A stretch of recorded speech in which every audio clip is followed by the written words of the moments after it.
I found this video in my phone, and it was when I was making these little square glass pendants using little letters that were glittered.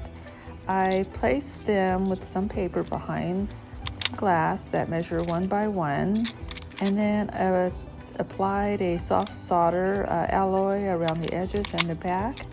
I stamped the back with a little pattern, and on this I could see that I have some little scallops on the top. I then added a jump ring and some little resin flowers, and I believe there's a little lobster clasp that you can attach to anything. Actually, use it as a dangle on a purse, which I have on my Etsy shop photo. You can attach it to a backpack, tote bag, a keychain.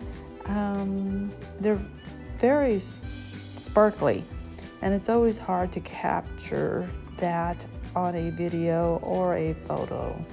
So if you get a chance, take a peek at them. Thanks.